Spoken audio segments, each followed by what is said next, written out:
"Who exactly do you think you are? An actual pilot?" The Colorado mountaineer was sliced like a razor by Blake Morrison's voice. He was pointing towards Eden Holloway, who was wearing a worn Air Force outfit. "This is not a playground for cosplay, scammers, but rather an elite survival refuge for the wealthy." His ruthless chuckles reverberated around the opulent camp that was posing as a wilderness training center. The young girl was rushing towards Eden to take a picture with the pilot woman. She was the daughter of a veteran. Little Lily stumbled and started to weep as Blake pushed her away, while Eden watched in silence. They were unaware that in only 48 hours, holographic pictures of renowned female pilots dancing through the skies will be visible above them, along with the noise of jet engines. Have you ever been fired because your appearance didn't fit the standards of your line of work? This anecdote will demonstrate the exact consequences of underestimating the wrong person. Eden Holloway weighed just 108 pounds and was 5'4" tall. Her steel moo eyes, which were trained to identify dangers from 30,000 feet, and her short brown hair were carefully tucked behind her ears as she scanned the throng. She was one of the United States Air Force's most successful F-35 Lightning. 2 pilots at the age of 29, despite the ragged edges of her Army uniform and her reserved manner, you wouldn't know it. She had arrived at the Warrior Elite Retreat in the Colorado Rockies on what she believed to be a well-earned leave of absence following a 6-month absence from home due to a classified mission. She was unaware that General Harrison had personally suggested her for this retreat while posing as someone else as part of a confidential evaluation of the moral fiber and character of America's future leaders. The withdrawal was an intriguing paradox in and of itself, a luxury event masquerading as a survival training camp for the kids of Fortune 500 executives and billionaires. The 33-year-old heir to the Winchester Holdings business, Blake Morrison, had planned this specific event in a last-ditch effort to repair his reputation following a recent debacle involving accusations of insider trading. Blake, a 6'2" man with sandy blonde hair and steely blue eyes, was dressed in $50,000 survival gear that had never been used in the real world. His father had destroyed his dreams of becoming a pilot until he was forced into the family company, where he felt like a living disappointment. Something wicked and envious surged in his breast as he looked at Eden in her real military outfit. Innocently enough, the altercation started when Lily Martinez, 8, the daughter of Sergeant Martinez, who had served 3 deployments in Afghanistan, noticed Eden across the camp and ran over, her face beaming with happiness. Her eyes were wide with surprise at seeing a woman in uniform, and she said excitedly, "Are you a real pilot? My daddy says lady pilots are the bravest people in the whole world." But before Eden could respond, Blake's voice boomed across the gathering, drawing the attention of the 800 wealthy guests who had paid $10,000 each to attend this exclusive event. His accusation hung in the air like a toxic cloud, transforming what should have been a moment of inspiration into something ugly and cruel. "Ladies and gentlemen," Blake announced to the crowd, his voice carrying the practiced authority of someone accustomed to commanding attention. "We have what appears to be a case of stolen valor right here in our midst. This woman is clearly wearing a military uniform she has no right to wear, probably purchased from some surplus store to scam charitable donations from veteran families." The crowd murmured with interest, phones appearing as people began recording what they assumed would be an entertaining confrontation. Eden felt the familiar weight of judgment she remembered from her childhood, when other kids had mocked her for being different, for dreaming of flying, when girls were supposed to dream of other things. Blake's friends, a collection of trust, fund babies and nepotism beneficiaries, began laughing and making crude jokes about military wannabes and attention-seeking behavior. Someone in the crowd shouted, Make her prove it," while others started chanting for Eden to remove the uniform. The situation escalated quickly when Blake, emboldened by the crowd's reaction, decided to make his accusations more specific and more damaging. "I have it on good authority," he declared, though he had no such thing, "that this woman has been using fake military credentials to fraudulently solicit donations for veteran charities. She's nothing more than a common con artist, preying on the patriotism of good Americans." Little Lily, still trying to reach Eden for that photo, was roughly pushed aside by Blake when she got in his way. The child fell hard onto the rocky ground, scraping her knee and bursting into tears. That's when something shifted in Eden's steel-moo eyes, a hardening that anyone who had served under fire would have recognized immediately. She knelt down beside Lily, helping her up with gentle hands while whispering, "It's okay, sweetheart. Adults occasionally lose their ability to be kind. However, that doesn't imply you should give up on heroes." Eden rose slowly to his feet and met Blake's eyes with a poise that should have told him he was making a grave error. Eden's voice carried despite its low volume as she responded, "Mr. Morrison," gently, "are you absolutely certain you want to continue down this path?" A few people in the crowd shifted uneasily because of something about her demeanor, a calmness that evoked the moment before a storm breaks. But with the reckless assurance of someone who had never really been held accountable for his actions, Blake doubled down while high on adrenaline and the support of his audience. His voice was brimming with disdain as he snarled, "What are you going to do about it?" Eden gazed up into the expansive Colorado sky before turning back to Blake with what may have been sympathy in her eyes. "Fly away, show us your magical aeroplane, or maybe you'll just slink off like the fraud you are." "I asked if you were certain," she said simply, then turned and walked away from the crowd without another word.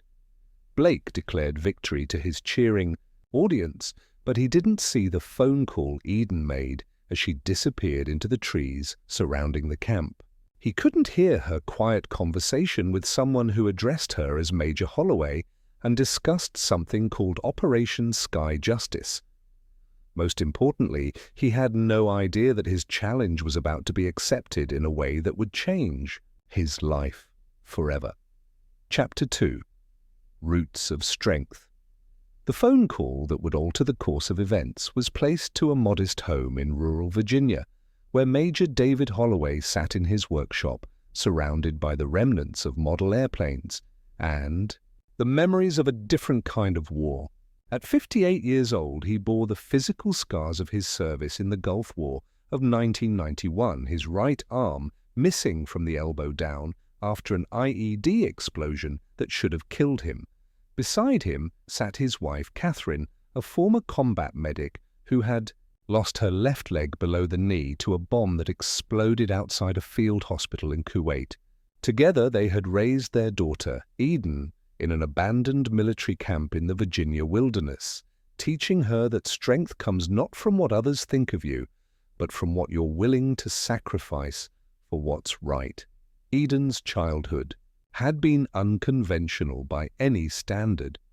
Growing up in a place where the ghosts of old wars whispered through rusted barracks and forgotten training grounds, her father had taught her to fly radio-controlled airplanes when she was 12 years old, using the empty airstrip where transport planes had once landed to deliver supplies to troops heading overseas. Flying isn't about conquering the sky. He had told her during those long summer afternoons when she struggled to master the controls. It's about understanding that you're part of something bigger than yourself. The sky doesn't care if you're rich or poor, male or female, black or white. It only cares if you respect it enough to learn its lessons.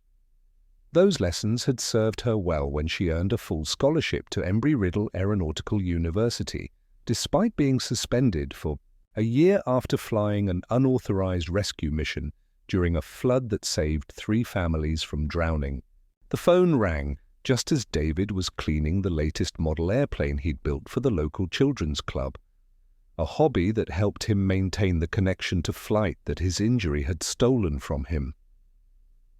"Daddy," Eden's voice came through clear, despite the distance, carrying a tone he recognized from her childhood when she'd been hurt but was trying to be brave. "I need to tell you about something that happened today." As she recounted the events at the retreat, David's weathered face grew stern, his jaw clenching with the controlled anger of a man who had seen too much injustice in his lifetime. Catherine listened from her wheelchair, her own memories stirring, of the times she had been dismissed by colleagues who assumed a woman couldn't handle the pressure of battlefield medicine. "Sweetheart," David said quietly when Eden finished her story, "you've sacrificed your youth, your safety, and your peace of mind to protect the freedom of people like this Blake Morrison. You've earned the right to wear that uniform through blood, sweat, and service that most people can't even imagine." His voice carried the weight of a father's love mixed with a soldier's pride. And Eden could picture him in the workshop where he taught her the value of precision, patience, and never backing down from what's right. Catherine took the phone, her voice gentle but firm, as she added, "Honey, sometimes people need to be reminded that there are consequences for treating others with cruelty." "I've never used my position for personal revenge," Eden told her parents, her words bearing the weight of someone who understood the responsibility that came with wearing the uniform. But as she spoke, her resolve hardened like steel tempered in fire. Eden stood in the Colorado wilderness, gazing up at the starry sky that had been her second home for more than 10 years, and felt the familiar pull of duty that had guided her since childhood. She thought about little Lily's tears, about the countless other children who might watch the viral video and learn that heroes can be brought down by cruel words and cruel people. However, honor must occasionally be upheld. People occasionally need to realize that their acts have repercussions. Over the miles, she could hear the smile in her father's voice. "You become one of the best pilots this nation has ever produced." For a reason, Eden, even if you have a lot of skill and courage, it wasn't only those things. You realize that flying isn't about flaunting yourself, which is why it has to do with service. Additionally, serving others might occasionally entail imparting necessary knowledge. Eden sensed the presence of all the ladies who had flown before her as she hung up the phone and gazed up at the stars that would soon serve as her stage. The trailblazers and pioneers who had encountered comparable obstacles and uncertainties. She would pay tribute to their memory tomorrow in a way Blake Morrison would never forget. After the phone ended, the Virginia workshop was silent, but David and Catherine knew their daughter well enough to know that something important was going to happen. "She's going to show them," Catherine said softly, her eyes reflecting the pride of someone who had raised a warrior. David nodded, his hand moving instinctively to the metal case on his workbench, where Eden's commendations were displayed alongside his own. "She's going to show them exactly what a real pilot can do." He agreed, and for the first time in months, both parents smiled with the quiet satisfaction of knowing their daughter was about to remind the world why America's military is the finest in the world. Colonel Sarah Mitchell answered her secure phone on the second ring, already knowing that Major Eden Holloway only called her personal line when something significant was brewing. At 45 years old, Mitchell had flown more combat missions than most pilots see in their dreams, and she had personally mentored Eden through the most challenging phases of her career. Colonel Eden's voice came through with the calm professionalism that Mitchell had come to associate with her protégés most determined moments. I need to discuss a situation that requires both your expertise and your discretion. As Eden explained the events at the retreat, Mitchell found herself alternating between anger at the disrespect shown to one of her finest officers and excitement at the opportunity that was presenting itself. "Eden," Mitchell said after hearing the full story, "it just so happens that we have a training exercise scheduled for tomorrow morning called Legacy Wings. It's a new program using augmented reality technology to project historical aircraft formations alongside modern fighters during training flights. The brass wants to test the psychological impact of connecting today's pilots with the legends of aviation history." Mitchell paused, checking her classified schedule on the secure terminal beside her desk. "The exercise area happens to include the airspace directly over your little retreat, and we need an experienced pilot to test the system's effectiveness. Are you interested in some very public training, Major?" The coincidence was almost too perfect, but Eden had learned during her years of service that sometimes the universe provides exactly what you need at exactly the right moment. The Legacy Wings program had been developed to inspire young pilots by showing them holographic projections of famous aviators from history. Women like Amelia Earhart, Jacqueline Cochran, and the women Air Force service pilots who had broken barriers during World War II. The technology was cutting edge, using advanced projection systems mounted on modern aircraft to create realistic, three-dimensional images that could be seen from the ground. For a test flight, they needed a pilot skilled enough to maintain precise formation with virtual aircraft while performing complex maneuvers. Meanwhile, 800 meters away in Colorado, Blake Morrison was preparing for what he believed would be his moment of triumph. He had spent the evening crafting a social media campaign designed to expose Eden as a fraud, complete with fabricated evidence and carefully orchestrated testimonials from people who claimed to have witnessed her suspicious behavior at other events. His plan was to hold a press conference the following morning, inviting local news outlets and streaming the event live to an audience he expected to number in the tens of thousands. Blake had even hired a private investigator to dig up information about Eden, though the man had warned him that military personnel files were heavily protected and difficult to access. The irony was lost on Blake that his own military dreams had been crushed, not by inability or lack of courage, but by his father's insistence that the family business needed an heir more than the Air Force needed another pilot. That buried resentment had festered for years, manifesting as contempt for those who had achieved what he never could. Looking at Eden in her worn uniform had triggered something primal in Blake, a combination of jealousy, anger, and the deep-seated insecurity of someone who had never tested himself against real challenges. He genuinely believed that by destroying her reputation, he would somehow validate his own choices and prove that he hadn't missed out on anything meaningful. The press conference was scheduled for 10 in the morning, strategically timed to catch the news cycle when people were most likely to be checking their phones and computers. Blake had prepared a presentation complete with slides and documentation, much of it fabricated, but convincing enough to fool people who wanted to believe the worst about others. He had even arranged for several witnesses to testify about Eden's alleged fraudulent activities, paying them enough money to overcome any qualms about lying under oath. The plan was thorough, professional, and completely doomed to backfire in the most spectacular way possible.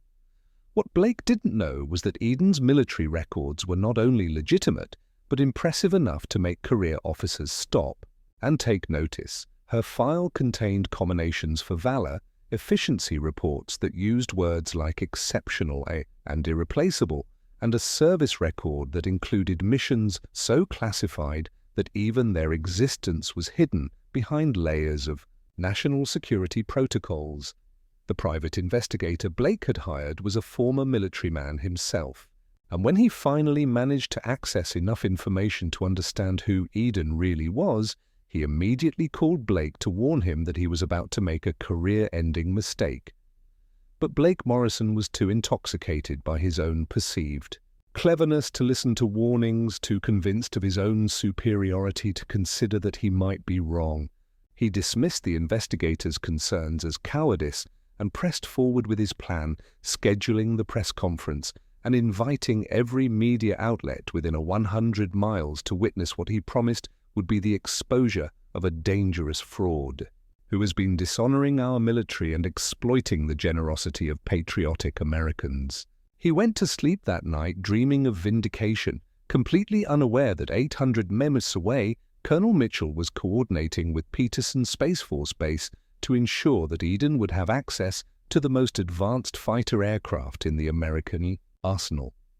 The stage was set for a confrontation that would be remembered long after the participants had returned to their normal lives, a collision between arrogance and authenticity that would demonstrate the difference between playing at being important and actually serving something greater than yourself. Eden spent her last evening before the demonstration walking through the Colorado wilderness, preparing mentally for what was to come, while Blake Morrison practiced his press conference in front of a mirror, never suspecting that by noon the next day his entire worldview would be shattered by the sound of jet engines and the sight of legends dancing in the sky above him. The morning of the confrontation dawned clear and bright over the Colorado Rockies, with visibility extending for miles in every direction and wind conditions that were perfect for precision flying. Eden had risen before sunrise to complete her pre-flight preparations, reviewing weather data, flight patterns, and the technical specifications of the augmented reality system that would transform her training flight into something approaching a miracle. At Peterson Space Force Base, ground crews were making final adjustments to the Rafale fighter aircraft that would serve as her platform. Its sophisticated electronics package modified to project holographic images of 12 legendary female aviators who had changed the course of aviation history.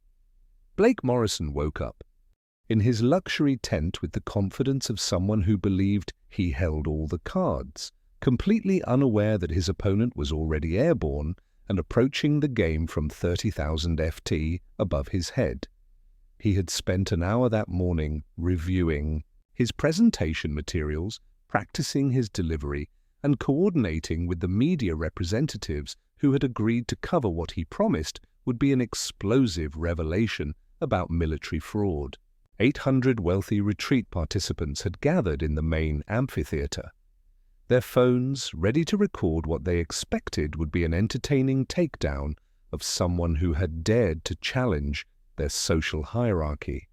The press conference began, exactly on schedule at 10 hours, with Blake taking the makeshift stage, wearing a custom-tailored outfit that cost more than most people earn in a month. "Ladies and gentlemen," he began, his voice carrying the practiced authority of someone accustomed to commanding attention. "I have gathered you here today to expose a dangerous fraud that threatens the very foundations of military honor and charitable giving in America." Behind him, a large screen displayed what appeared to be damning evidence about Eden's alleged deception, including photographs that had been carefully altered and testimonials from people who had never actually met her. "This woman," Blake continued, gesturing toward a photograph of Eden in her uniform, "has been masquerading as a military pilot for months, possibly years, using stolen valor to exploit the generosity of veteran families and patriotic organizations." The crowd murmured with interest, phones recording every word as Blake warmed to his theme. "I have documented evidence that she purchased her uniform from a military surplus store, fabricated her service records, and has been collecting donations under false pretenses. Today, I am calling for a full investigation into her activities and demanding that she face criminal charges for her deception." What Blake couldn't see, focused as he was on his performance and the approving faces in his audience, was the tiny speck in the sky that was growing larger by the second. Eden was approaching from the south, flying at an altitude that would bring her directly over the retreat center at precisely 10:15, just as Blake was reaching the climax of his accusations. The Rafale's engines were barely audible at that distance, but a few people in the crowd were beginning to look up with expressions of curiosity as the sound of approaching aircraft became unmistakable. "I challenge this so-called pilot," Blake declared, his voice rising with theatrical indignation, "to prove her claims right here, right now. Let her demonstrate her plane if she is indeed a military pilot. Let her show off the abilities she says she has. Allow her to demonstrate why she is worthy of donning the uniform worn by the courageous men and women who genuinely serve our nation." Blake didn't understand the irony of his challenge, nor did he know that his comments would soon be met with the most spectacular response imaginable. Jet engines were no longer a faint sound, and a number of people in the crowd were now pointing up into the sky with confused and astonished looks. Determined to keep his story under control, Blake sounded louder to compete with the increasing cacophony.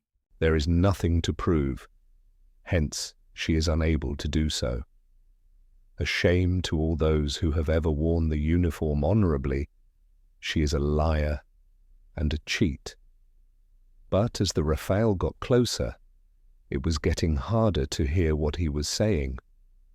After that, an extraordinary event occurred that caused everyone to forget Blake Morrison and his charges, as Eden positioned her planes in perfect alignment with 12 holographic representations of the most renowned female pilots in history.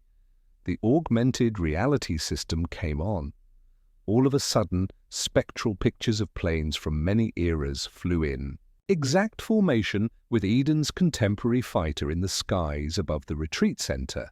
Jacqueline Cochran in her Mustang, Amelia Hayhart in her Lockheed Vega, and 10 other aviation pioneers were there. Their planes were visible to everyone on the ground, glimmering like mirages. As the formation flew straight overhead, the audience fell silent. Through speakers fitted on her aircraft, the eerie notes of the U.S. Air Force anthem blended with the sound of Eden's engines.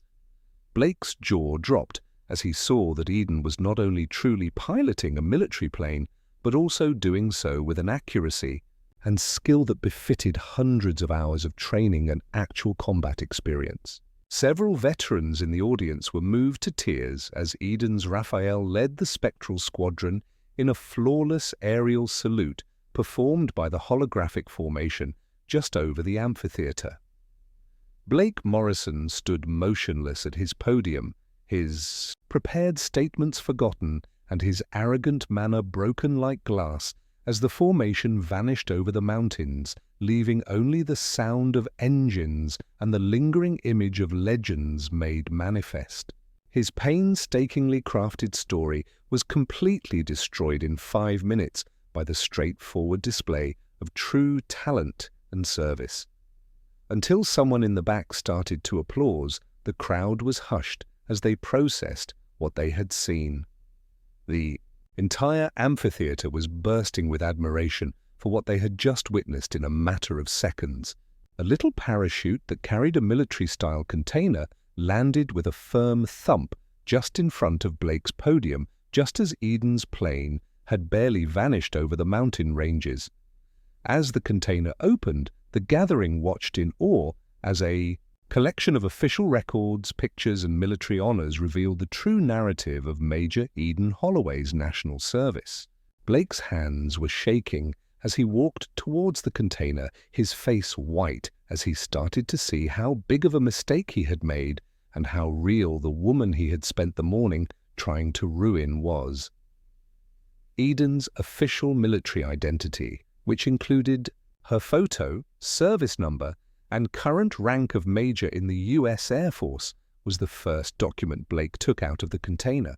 Beneath that were photos of Eden with top military officials, including one particularly dramatic one of her receiving a medal from the president personally, and praise for her bravery, as well as efficiency evaluations that used superlatives often reserved for the most exceptional officers. Blake's credibility was increasingly undermined by each piece of evidence, which showed a woman who had devoted her life to service while he had been tinkering with inherited wealth. With each new revelation about Eden's actual achievements, Blake's voice grew weaker as the audience surged closer. Records of 3 different rescue missions that had saved civilian lives, 847 hours of combat flight time, and a classified service record that had been partially declassified for this demonstration were all included. Blake realized he wasn't only mistaken about Eden by the time he got to the bottom of the container. He was mistaken in a way that gave the impression that he was naive, spiteful, and totally disconnected from reality. However, the most impactful moment occurred when 8-year-old Lily Martinez, her face beaming with delight and vindication, escaped her father's protective embrace and ran to the front of the throng. She yelled, "I knew you were real," into the sky where Eden's plane had vanished. "They refused to listen to me when I informed them you were a true pilot." Because children have an innate ability to recognize genuineness that adults frequently lose in their skepticism and prejudice, her comments carried more weight than any official certificate. Blake was still reeling from the implications of what he had learnt when Eden herself emerged at the edge of the gathering. She was dressed in normal clothes after changing out of her flight gear. But now, as she approached the amphitheater, there was a quiet power about her that caused people to move aside. Just hours before, the lady who had been written off as a fake suddenly walked with the self-assured gait of someone who had everything to be proud of and nothing left to prove. "Mr. Morrison," Eden murmured softly as she walked up to the platform, her voice clear even though it was low. She pointed to the papers strewn all over Blake's feet and said, "I am Major Eden Holloway, 23rd Fighter Squadron, United States Air Force. I have served my country for 11 years, including multiple combat deployments and classified missions that I cannot discuss in public. Although I'm sure you've already come to the conclusion that your accusations were not only incorrect, but also extremely careless, everything you need to confirm my service is right there." Blake made an effort to talk in order to provide some rationale or explanation for his actions, but the words would not come. His entire strategy had been predicated on the idea that Eden was helpless and could be intimidated and pushed away with no repercussions. He had never felt smaller in his life than he did now that he was confronted with the truth about who she truly was and what she had truly achieved. Hours after they had cheered his charges, the crowd was now staring at him with a mix of hatred and disappointment. Eden went on, "You asked me to prove that I could fly, using precise and measured language. You challenged me to show you my aircraft and demonstrate my skills. I hope the demonstration was educational, Mr. Morrison, because it was intended specifically for you." The gentle mockery in her voice was more devastating than any angry outburst could have been because it highlighted the absurdity of his position with surgical precision. Little Lily ran to Eden's side, her small hand slipping into the pilot's, larger one, as she looked up with undisguised hero worship. "Are you going to fly again? Can you teach me how to be a pilot like you?" she said, hopefully. "The most important thing about being a pilot isn't the flying," Eden murmured gently as she dropped down to the child's level, her once harsh visage softening into something kind and encouraging. "It's understanding that you have a responsibility to use your skills to help people, to protect those who cannot protect themselves, and to stand up for what's right, even when it's difficult." The press conference that Blake had intended as Eden's public humiliation had become his own moment of reckoning. Broadcast live to thousands of viewers who were sharing the footage across multiple platforms. Within hours, the video would be seen by millions of people around the world, but not for the reasons Blake had intended.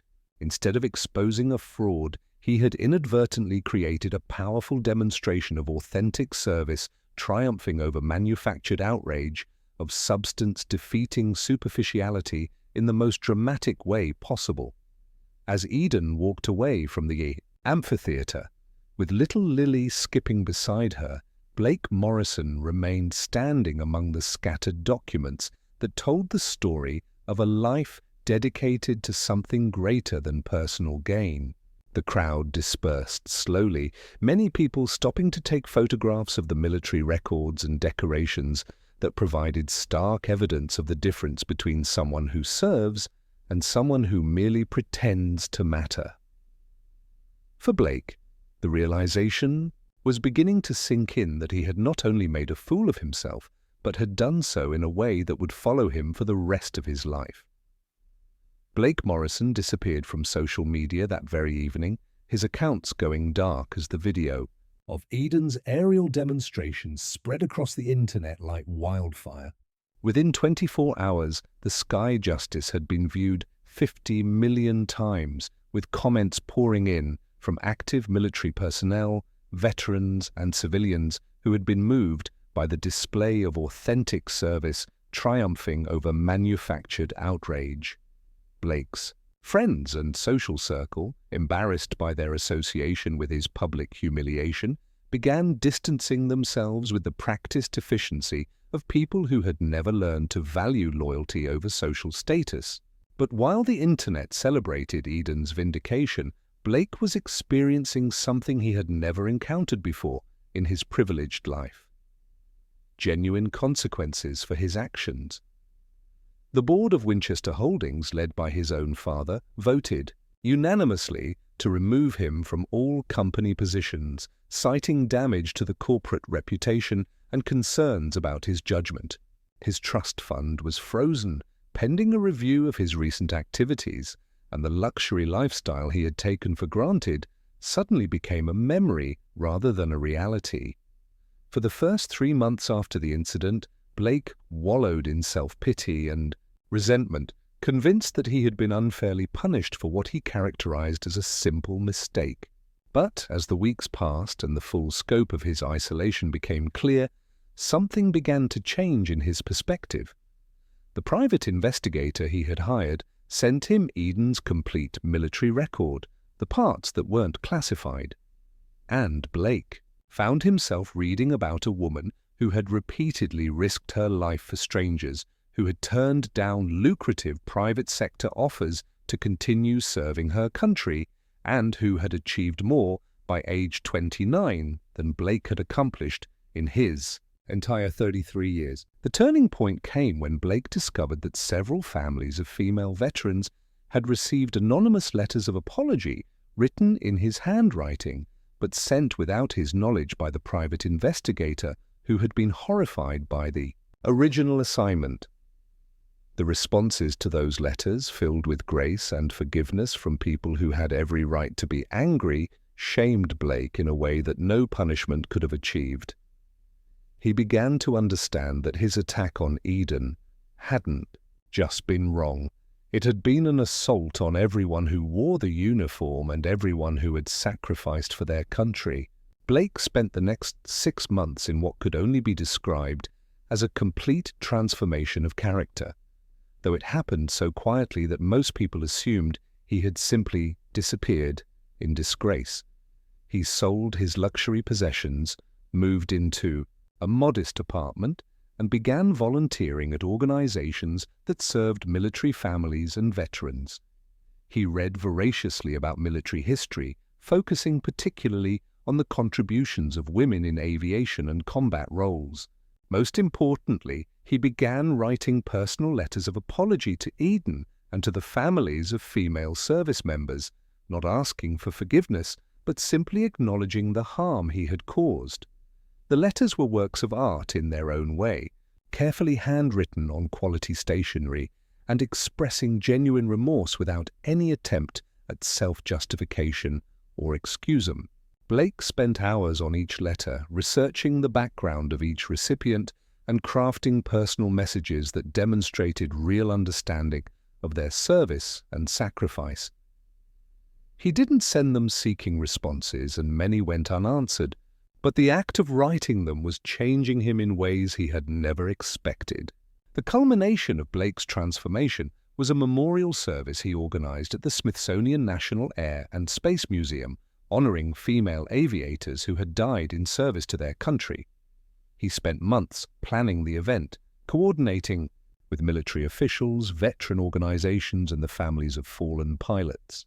The ceremony was scheduled for the anniversary of the incident with Eden, and Blake sent her a personal invitation written on paper he had carefully selected for its significance, asking not for forgiveness, but simply for her presence at an event he hoped would honor the women who had paved the way for pilots like her.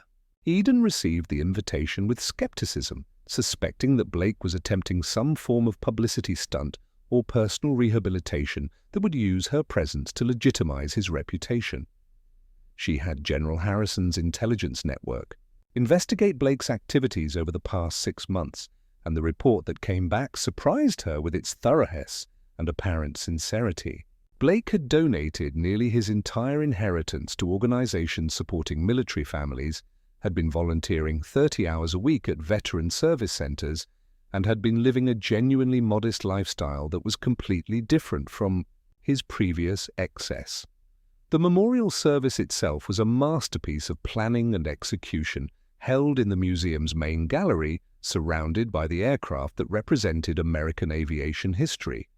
300 family members of fallen female aviators attended, along with active duty personnel and retired veterans who had served alongside the women being honored. Blee spoke briefly not about himself or his own journey, but about the courage and sacrifice of women who had broken barriers and paid prices that most people could never understand. His words were simple, heartfelt, and completely focused on honoring others rather than rehabilitating himself. When Eden arrived at the ceremony, she found herself moved, despite her reservations, by the evident sincerity of the event and the genuine emotion of the participants. Blake saw her enter, but made no attempt to approach her, instead focusing his attention on the families who had lost loved ones and ensuring that their needs were met throughout the ceremony. It was only after the formal program had ended and most of the guests had departed that Eden finally approached Blake, ready for the conversation that would determine whether his transformation was genuine or simply an elaborate performance designed to restore his reputation. The conversation between Eden and Blake took place in the museum's quiet corridor, surrounded by the ghosts of aviation history and the weight of everything that had passed between them. Blake looked different from the arrogant man who had challenged her at the retreat 6 months earlier.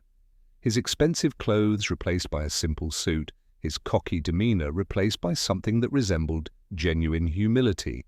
"Major Holloway," he said quietly, "I don't expect your forgiveness, and I'm not asking for it."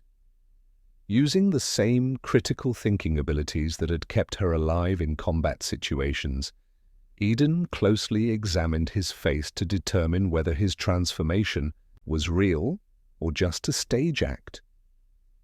"I planned this ceremony because these women deserve to be honored, and because I needed to do something meaningful with the privilege I was born into." "Morrison," she retorted, "your actions 6 months ago hurt. Actual people and deeds speak louder than words. I wasn't merely attacked by you. You attacked every woman who has ever served, every veteran who has ever been questioned about their legitimacy, and every child who dreams of serving something greater than themselves." Her words were measured but firm, letting Blake know that redemption would not come easily or without cost. Blake nodded, accepting her criticism without defensiveness or excusum. "You're absolutely right," he said simply.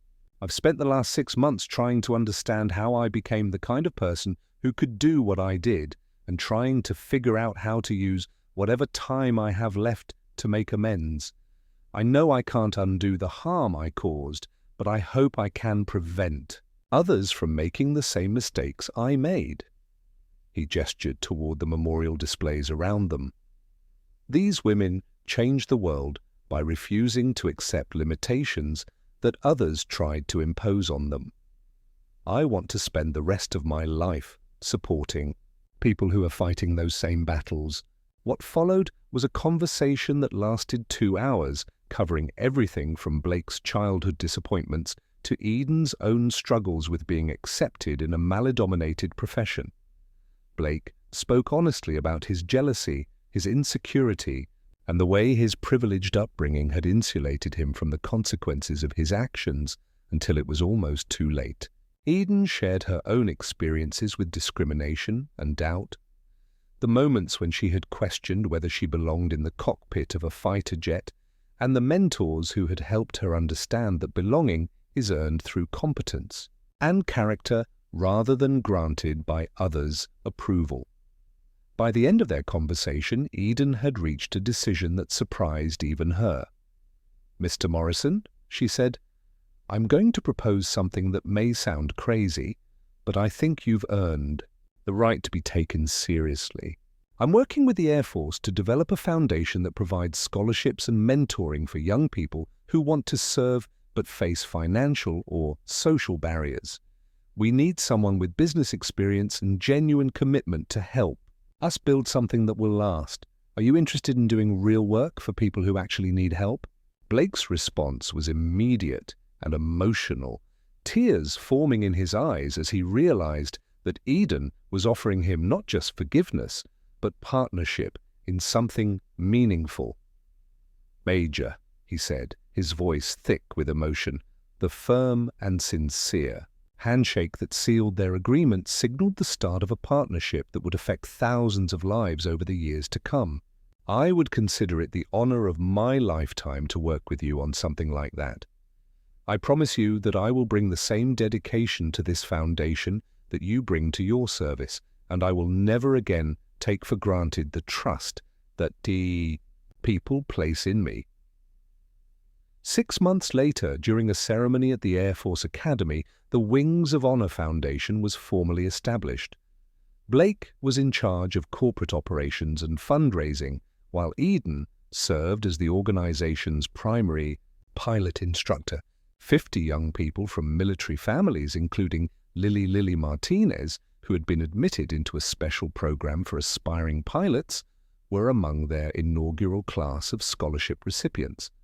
Inspired by the tale of how 2 individuals turned a time of conflict into a chance for service, hundreds of military members, government leaders, and private contributors attended the ceremony. Eden gave a succinct but impactful statement during the launch ceremony, emphasizing the need to use the luxury of flight to uplift rather than depress others, and the responsibility that goes along with it. Looking out at a crowd that included many of the same individuals who had seen Blake's initial attack, she stated, "Flying teaches you that the sky is big enough for everyone. No matter your background or the difficulties you encounter, it makes no difference. There will always be space for you up there if you have the guts to aim high and the desire to keep going even when people doubt you." Watching the inaugural batch of Wings of Honor scholars take their pledge of dedication to service and excellence marked the culmination of Blake's metamorphosis. He no longer resembled the pampered, wealthy child who had attacked a woman in uniform as he stood next to Eden on the station. Instead, he appeared to have discovered his true calling after years of looking in all the wrong places. Over the ensuing decades, the foundation would continue to give thousands more young people chances. Its greatest achievement, however, may have been the proof that when faced with genuine courage and with the chance to serve a cause bigger than themselves, even the most affluent and misguided individual can change. Eden would grin and gaze up at the sky where she had spent so much of her life when she was questioned years later about the event that had sparked it all. According to her, sometimes the most significant flights aren't those that transport you away from your troubles, but rather those that make them look up and show you what true power looks like. One of the most prosperous veteran service organizations in American history was the Wings of Honor Foundation. However, the lesson it imparted about the ability of genuine service to change not only the lives of individuals, but even entire communities was its real legacy. Both business schools and military academies made reading the tale of Eden Holloway and Blake Morrison mandatory. It was a true story about the decisions people make when faced with their own limitations and the prospect of true transformation, not because it was a flawless tale of redemption. Until her retirement as a colonel, Eden remained in the Air Force, training hundreds of young pilots while never losing sight of the young girl who had trusted her when others did not. Blake dedicated the remainder of his life to the foundation, never aiming for public acclaim for his metamorphosis, but contented with the quiet realization that his privilege was at last being put to good use. And on any given day, you may see the contrails of aeroplanes flying over America, piloted by young people whose dreams were made possible by a foundation that started with a challenge, developed through conflict, and matured into something beautiful, through the simple realization that everyone deserves the opportunity to aim high, regardless of their identity or background. After all, anyone with the guts to fly can find enough room in the skies.